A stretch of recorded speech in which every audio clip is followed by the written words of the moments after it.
Hey, Shalom, Shalom, Shalom. I want to give all praises, glory, and honor to Yahweh Ba'ashem, Yahweh Shai, Bahashem, Yahweh Kakadash. Double honors to the elders and apostles of Great Millstone. Peace, many blessings, and salutations unto the hopeful elect. All right, so the house of David, all right, which is the Bayaf Dawada. So this is going to be a really, really quick lesson. This is just going to go into this article that I came across in RT News. It's a mindset that's being established in the earth. And right now, even the allies of America, or these politicians, they're, they understand that China and Russia are on the rise, and they know that this is a very, very big threat geopolitically, okay, to America's hegemony. So they're going to try to, threaten without threatening, if you get what I'm saying. So they're going to try to use all types of tactics to try to dissuade, all right, their opposition from growing even more, all right, geopolitically, right? So let's get into the article. It says Washington should redeploy nukes to South Korea. Bolton, all right, which Bolton was a part of the Trump administration and the George W. Bush administrations. So, so this devil has some reach. He's an insider, of course, and he's it's guys like him, not just him. He's really nobody, but he's an insider, right? So it's guys like himself that are in positions of power to reach the ears of certain people within certain administrations, right? So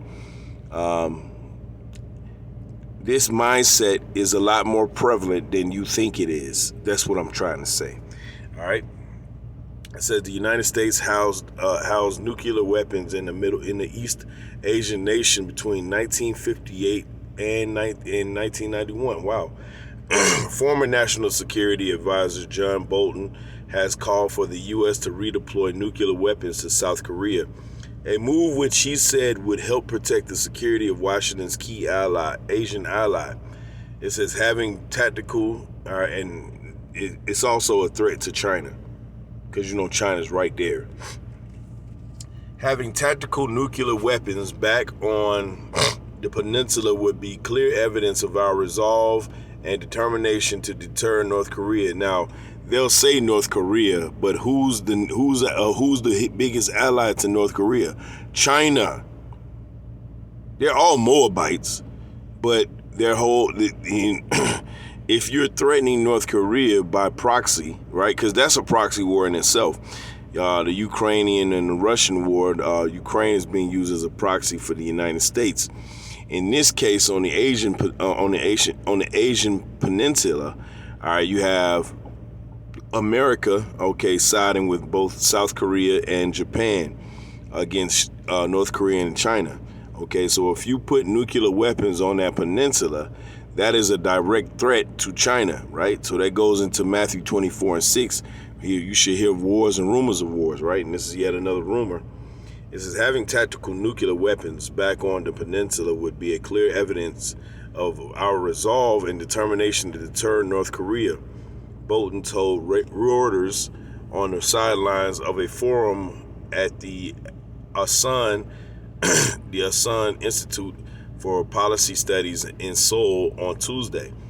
Bolton has cultivated a reputation for hawkish foreign policy stances throughout a decades-long career in Washington.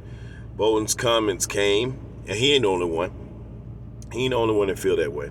It says Bolton's comments came as South Korean President Yoon Suk traveled to Washington on Monday ahead of a summit with President Joe Biden, where the topic of the United States extended deterrence of North Korea's nuclear program is expected, right, to be tabled. Pyongyang, which is the capital of North Korea, has conducted a series of ballistic missile tests in recent months, and with launches on March 14th perceived by Washington and Seoul as a protest against the announcement of the largest joint military drills undertaken by the two allies in 5 years, just days prior. So you got to understand, these devils, they're provoking a lot of, they're puffing. This is the scripture where it says they're puffing at their enemies. You know, they're provoking a lot of this response, but they're only reporting on the response back to their provoking. Okay, so it may seem when you watch a CNN or a Fox News or MSNBC, it may seem that what all we're doing is just this. We ain't doing anything. Why are they shooting off ballistic missiles? Yeah. Anyway, that's within the weeds of this. The ultimate thing of this is that Babylon the Great is a sinking ship. It's a sinking ship. It's only a matter of time before it finally just collapses and goes right up under the water. All right, under that fierce flood. Okay, but this time it's not going to be a flood of water. It's going to be a flood of fire. All right, intercontinental ballistic missiles, as is being spoken about in this article. It says Pyongyang has conducted a series of ballistic missile tests in recent months, with launches on March 14th perceived by Washington and Seoul as a protest against the announcement of the largest joint military drills undertaken by the two allies in 5 years just days prior. North Korea has insisted that its weapons testing program is defensive in nature and necessary in the face of U.S. threats, which they make a lot of those. Okay. It says in March, some members of Yoon's Conservative People Party, or let me say it again. In March, some members of Yoon's Conservative People Power Party, say that 3 times fast, called for Seoul to develop its own nuclear weapons program in spite of potential international repercussions for violating a nuclear non-proliferation treaty, which America breaks that on a daily. According to Bolton, the U.S. placing armaments in South Korea would provide everyone with some breathing room. Redeploying the tactical nuclear weapons does not prelude South Korea from getting its own capability, Bolton explained. So this is an arms race, pretty much. Okay? You have a nuclear arms race. It's not on the high level yet, but that's where we're headed, and that's where everyone's going. Because everybody knows, like just like here in America, all right, except for the men of the Lord, if you don't got a gun, you ain't got no protection out here. Okay? You're food for the game. Okay? Now, the Lord's going to protect his men and his women and his children. But for the rest of you, if you ain't covered by the blood, all right, in the spirit of Yahweh Shema Shai, you're food out here, okay? And food get ate. Anyway, it says, according to Bolton, the U.S. placing armaments in South Korea would provide everyone with the same breathing room. Redeploying the tactical nuclear weapons does not prelude South Korea from getting its own capability, Bolton explained, but it may give us some time to think about whether we really want to do that. Too late. It says Bolton added that a structure of collective self-defense in East Asia and Indo-Pacific could be a solution to regional regional disputes, which they created themselves. That's the hypocrisy of America. America goes around creating these disputes, and then they'll try to come with the solution. See, that's the mark of Esau. Okay, Esau comes in, brings the chaos, and now he has the solution. Fucking devil. It says, Bolton added that the structure of collective self-defense in East Asia and Indo-Pacific could be a solution to regional disputes. The more people can look at their mutual interests, not simply on the nuclear side, but against the threat of states like China and South Korea. It says, it's like against states like China and South Korea, the safer we all are, he claimed. So more nukes in the world, that makes everybody safe. Ahead of his successful election campaign in 2022, Yoon had signaled that he would consider asking Washington to place nuclear weapons in the country.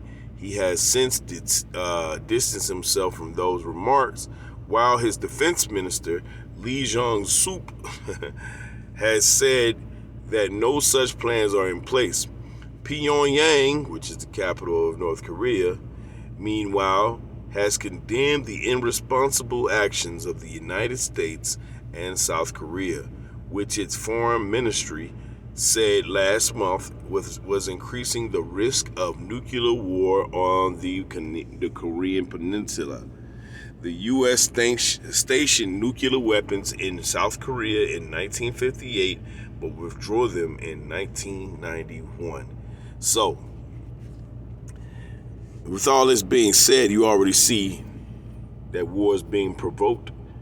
These devils are positioning themselves in such a way where they're getting ready to strike, okay? And this devil that you see on the screen right here, he's an insider. He ain't nobody. He's an insider, though. And the elite speak to weirdos like this, all right, to set the course of the events of the earth going forward. So when he makes statements like that, all right, you already know where this is headed. It's headed towards a nuclear war. All right, there's going to be plenty of fallout. And in the midst of this, Yahushua will return and he will redeem his elect. All right, he will finish off Babylon the Great, what's left of it. All right, and he's going to take his elect up into that fathership. All right, where they're going to celebrate the destruction of Babylon the Great. And once that celebration, however long that may take, okay, in that gigantic fathership, all right, once that celebration takes place, guess what? We're going to come down and we're going to subdue you devils, and we're going to carry you off into to slavery where you belong. All right, so with that, I want to give all praises, glory, and honor to Yahweh, Shemal Shah, Ba'ashem, Waharakah Kadash, Shalom to the elect.